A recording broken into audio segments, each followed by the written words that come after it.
Hello again, everyone, and welcome to another edition of MRN Outloud. I'm Woody Cain. More midweek racing on the Cup side coming up this week as we head to Kansas Speedway. We'll talk with Austin Dillon, the most recent winner in the Cup Series, as he gets to go back at it right after his third career win. We'll also chat with Matt Lederer from Comcast Xfinity. We had him on earlier this season to talk about some of the things that they have going on. We'll update that for you, and we'll finish up with Byron from Hendrick Motorsports as we get set for a busy schedule of racing coming up. It's all ahead on MRN Out Loud. Stay with us. Citywide to countryside. Whatever you drive, wherever you go, Hercules Tires has the value, selection, and industry-leading warranty to get you there, no matter where the road takes you. Go to HerculesTire.com. There you can find the nearest authorized Hercules retail location to you. Plus, you can use the tire tracker to find out which Hercules tire fits your vehicle the best. That's HerculesTire.com. Hercules Tires. Ride on our strength. Joined now by Austin Dillon. He drives the number 3 Chevrolet Camaro for Richard Childress Racing. Got his third career win on Sunday when he drove to the front at Texas Motor Speedway. And Austin, it wasn't easy, but I guess that's the way it should be. You had to overcome 3 late restarts. Were you chewing your fingernails off through your gloves at the end of that race or what? I was pretty confident. I thought we had a car once we got the lead, what it was able to do when we pulled away after the first time that I thought we could win with. So, throughout the race, if you asked me that question, I wouldn't have said that, but we never had the clean air that we needed. But we worked hard and our trend was just uphill all day. We kept moving forward, overcame some things early with our pit stall. But all in all, to come home with a victory, it was special. And I can't thank everybody at Chevrolet, RCR, all of our partners enough for the support, because without them, we wouldn't have been able to do that. And it was definitely needed, and it was a blast. You mentioned confidence, and that's what I wanted to ask you about. A 1-2 finish for Richard Childress Racing with your teammate Tyler Reddick right there with you. Now you guys are closing in on where you have to start thinking in terms of playoffs. Are you confident that your teammate can get there with you and that you guys can make some noise if you do? Yeah, I definitely think, Tyler and his 8 team can make it in the playoffs. If they don't win a race, I think they can point their way in. I think there's some great opportunities coming up for them. They're always in the mix.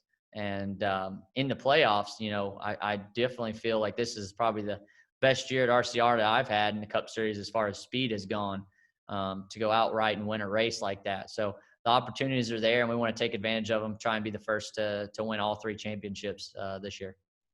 Strategy-wise, you guys took 2 tires to get up front and were able to hold them off. And does it seem to you more and more now like we don't see a guy just get out and just blow people away anymore? Sometimes you have to have a break. Sometimes you have to make a good call. But there's more to it than just sheer speed now, right?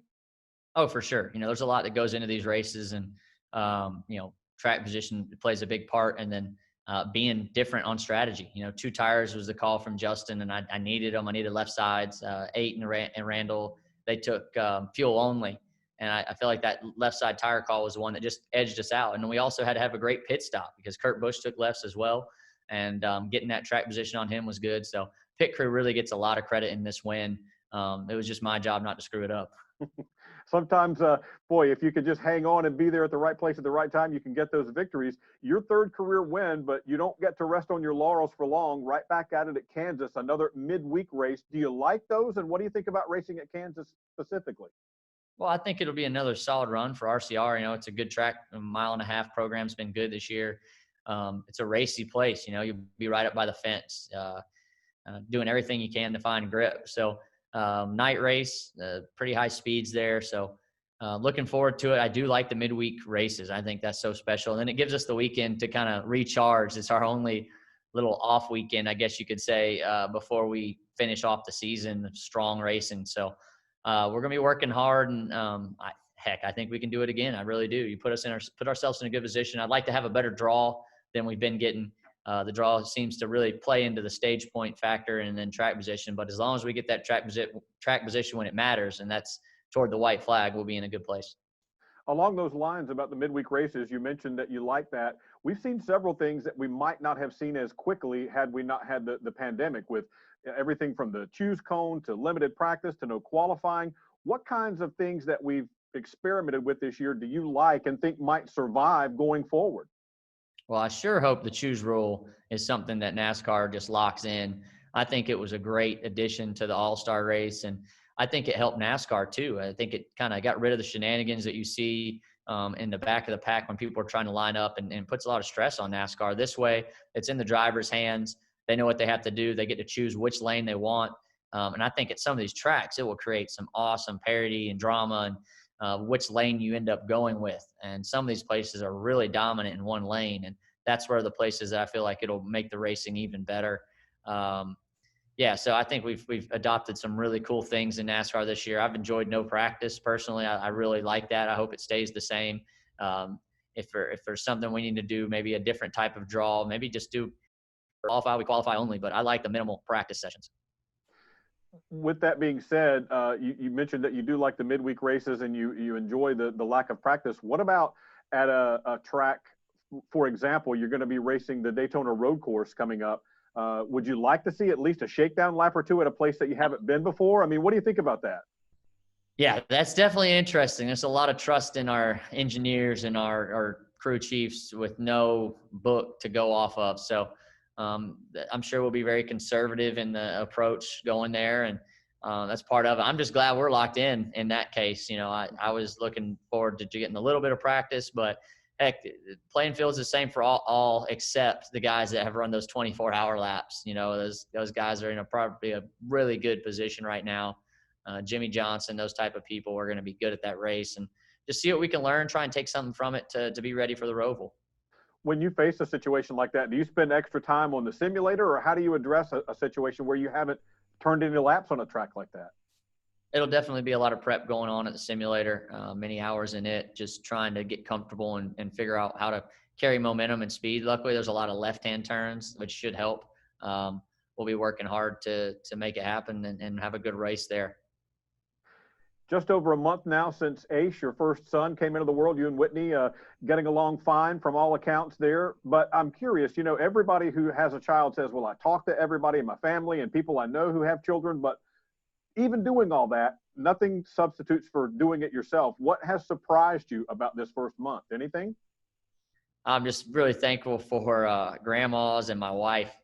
Women, you just grow your appreciation for them. I mean, to have a kid and then just go straight into the fact of being a mother and working hard to feed them, just all the stuff that goes into them, changing the diaper. I've changed my diapers now, and that's a fun process. And Ace does not like his diaper change. That's the only time he kind of cries and whines, which is kind of funny. I kind of laugh at that.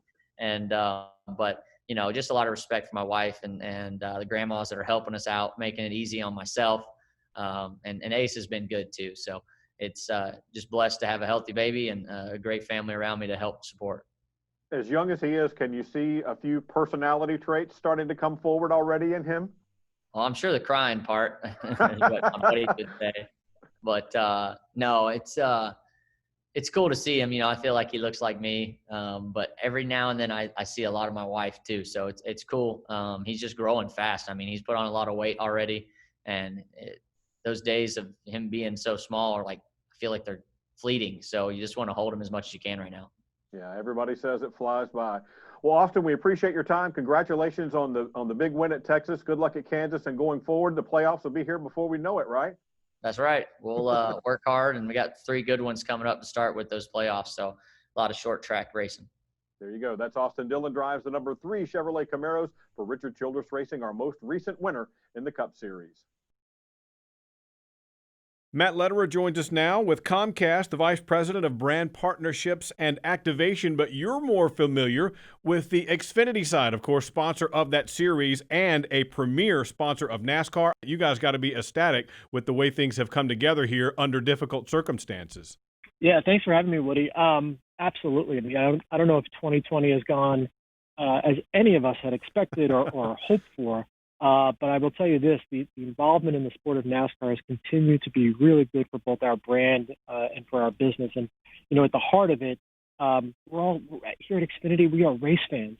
And even though as a country we're navigating this crisis, we're so proud to be a part of NASCAR because the excitement and entertainment that NASCAR has been providing to fans over the past couple of months It's just been great. We're really proud to be a part of it. When you were on the MRN Out Loud podcast earlier this season, we were talking about how much this whole COVID-19 experience has brought home how important internet is, especially at home. Most people were kind of used to it, to working with it at their offices and watching movies at home. But with everybody learning at home and doing all their work at home in a lot of cases, it really has brought home how intensely important something as ubiquitous as internet is. What have you guys found during this time that kind of surprised you?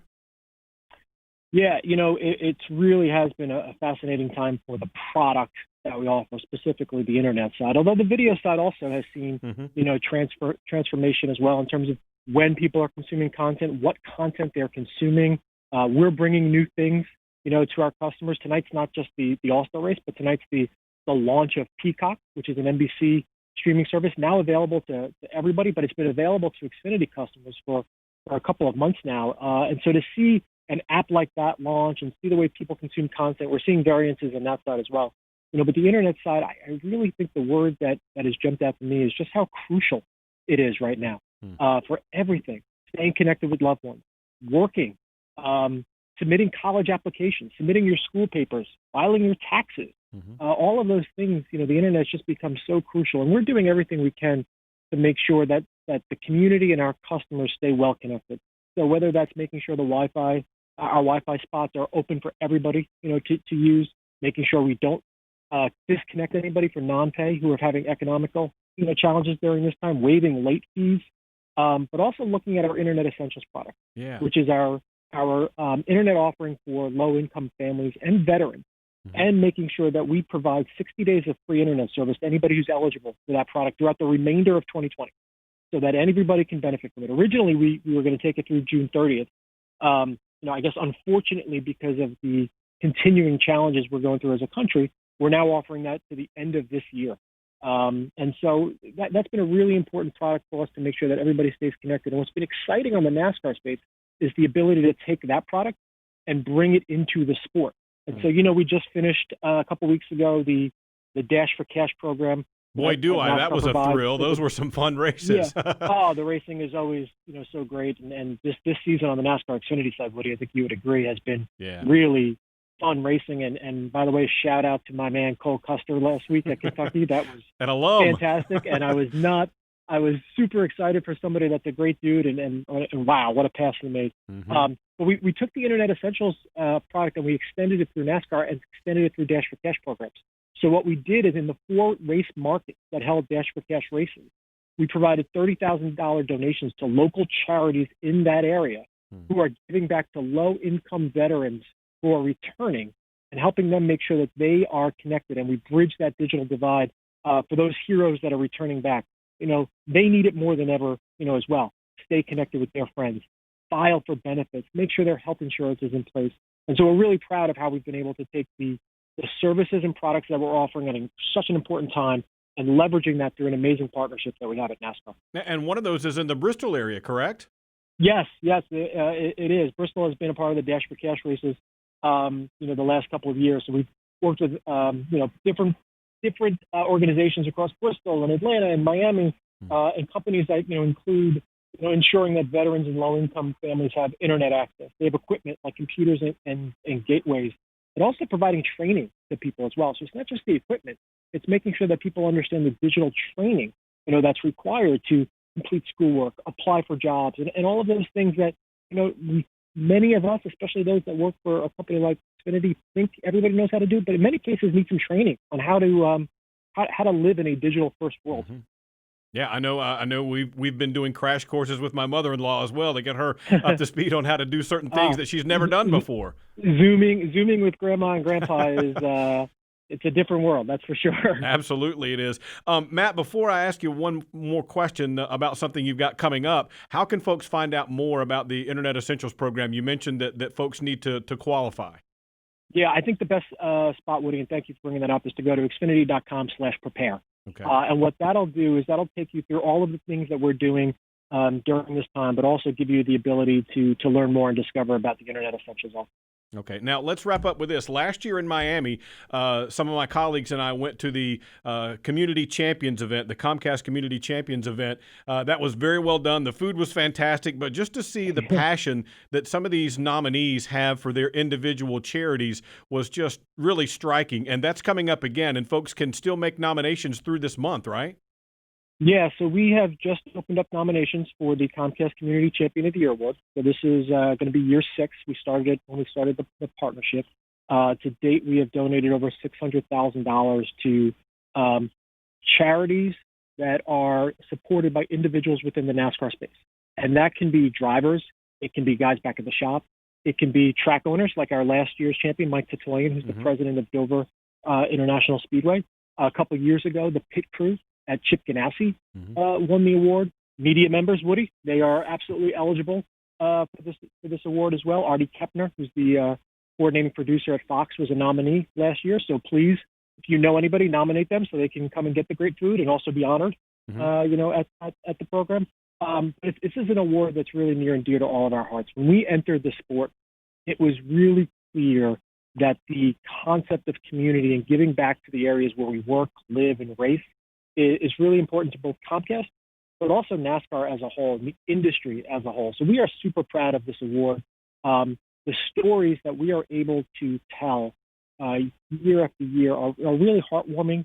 And in many cases, just the telling of those stories and amplifying what people do, while the money is great, and we give $60,000 to the champion and $30,000 to the 2 other finalists, but just telling the stories and making people aware of what's going on in the community is sometimes even more valuable, because the money is a great start, but then being able to tell others what to do and how they can get involved just drives further engagement and further support for some really great causes. And I would encourage everybody who's listening to go to ComcastCommunityChampion.com, and they can do 2 things there. One is review all the stories from all the past finalists.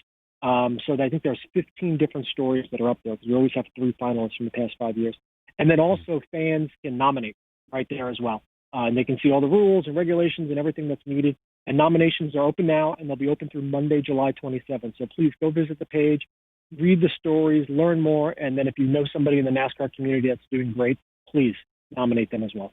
I'm assuming that, like everything else that we've talked about this year, with everything changing, most things are written in pencil. But when will we find out tentatively now who those nominees are going to be and who the finalists are and the ultimate winner? Yeah, you're right. It is in pencil right now, and we'll have some more details on that hopefully shortly. Typically, and I would expect we'll follow a very similar cadence this year. Typically, we've announced the award, as you mentioned, 2 or 3 days before the final race.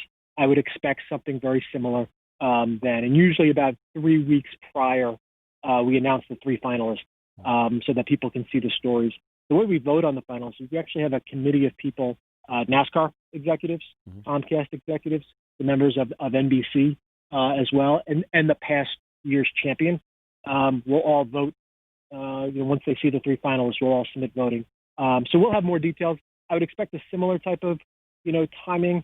I don't know yet, Woody, whether we'll hold a formal event this year or not. But I promise you this: if we don't, we will do one next year, and we will make sure you're there. We'll make sure the food was even better than last year for you. It's really going to be a lot of fun to see. That's just such it tugs at your heartstrings to see that event and see the passion that the folks have for their individual charities as well. Matt, we really appreciate your time. It's so cool to see a sponsor, Comcast Xfinity, do more than just put logos on things and really get involved in the community. And you guys are more than knee deep in it. You're up to your necks in it, and that's really refreshing to see. So appreciate your time and all the work you guys have been doing. Sir, are you aware you were going 40 miles an hour? This is a residential area. Sure, but I'm on my lawnmower? Wait, am I getting a ticket? No, I've just never seen anyone top 9 miles an hour on one of those bad boys. And mow their entire lawn in 30 seconds? What got into you? Well, it did fuel up at Sunoco this morning. At Sunoco, we know how to fuel peak performance. We've been doing it for American racing for over 50 years. Fuel your best.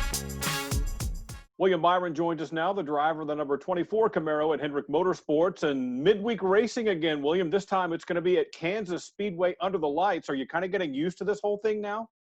Yeah, it's definitely getting used to the fact that we have races coming rapidly around the corner, but I really like it. I mean, it really kind of keeps my brain and everything active. I don't have too many days to really harp on the previous race or just kind of to not do anything. So I think it's great to have that next race coming up all the time. What track would you compare Kansas most closely to? Kansas is probably it's closer to Charlotte in terms of grooves moving around and having the ability to make the outside lane work. Yeah, I think the outside lane is probably the preferred groove as the race goes along.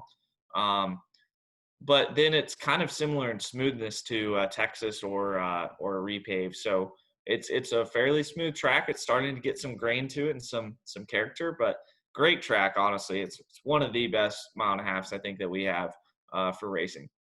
You're one of the guys who's battling for a playoff spot now, looking for either a win or to point your way in. So when you approach races now, are you thinking accumulate as many points as I can and chase stage points? Because that strategy is often different than if you're going for the race win. Oh, most definitely. I mean, it's all about points right now. We've got to have a good week every week in terms of stage points and finishes. So that's honestly what it's about for us. And once you kind of build a 50-point cushion, I feel like you can race more aggressively. That's kind of the cutoff number for me in my perspective. When you're in that 30-point range, you're well within falling out. So you got to kind of get that buffer and that cushion of a one race cushion essentially, which for me is about 50 points, give or take. So I think honestly, we were there a couple weeks ago. We had a tire issue at Indianapolis that really killed our efforts there. So just got to rebound and hopefully we can have that performance at Texas. After Kansas, you head to New Hampshire, and a lot of guys say that track is really a challenge to get a hold of. Is it because it's so flat? Yeah, it's a challenge. I mean, it's honestly become more of a challenge for me since they put the PJ1 down. I think, just understanding what your car needs to do to run well there. It's so slick outside of the PJ1, above it so it seems like they put PJ1 up there, but it's even more slick. So, the marbles and stuff just accumulate outside of that preferred groove and makes it really line sensitive. So I think honestly, as a driver, you just try to keep your car within that line that's really fast, but also try to give the best feedback you can of how to adjust. And you're on the brakes hard there, and there's some bumps under braking. So managing all those bumps and oscillations in the track too. With that fine line you mentioned at New Hampshire, how fine is that line? Is it something where if you miss it by just a little bit, you're going to lose several spots, or can you kind of manage it more as the race goes on and more rubber gets put down? Definitely, you can manage it more as the race goes on. Typically with our race cars, as soon as rubber gets laid down, the groove widens out and the room for error becomes greater. And really, the way you can drive the car looser or tighter, vice versa. So rubber just makes everything kind of magnify. But really, yeah, I think as the race goes on there, you can run the bottom groove successfully. Some guys are really good at that. So, we just have to kind of see how the track progresses. All right, William. Well, we appreciate your time and good luck here. Some races coming back to back to back really quickly, including midweek and traveling even more. So good luck, and try not to let your tongue hang out too much. Yeah, appreciate that. All right, that's William Byron. Catch him in the number 24 car at Hendrick Motorsports. Well, that's all the time we've got on this edition of MRN Out Loud. We've kind of bounced around from studio to home to back to MRN World Headquarters in Concord, North Carolina, to make sure we can bring you a full slate of guests this week. We hope you enjoyed the program and the racing. For a complete schedule, visit MRN.com. Until next week, I'm Woody Cain.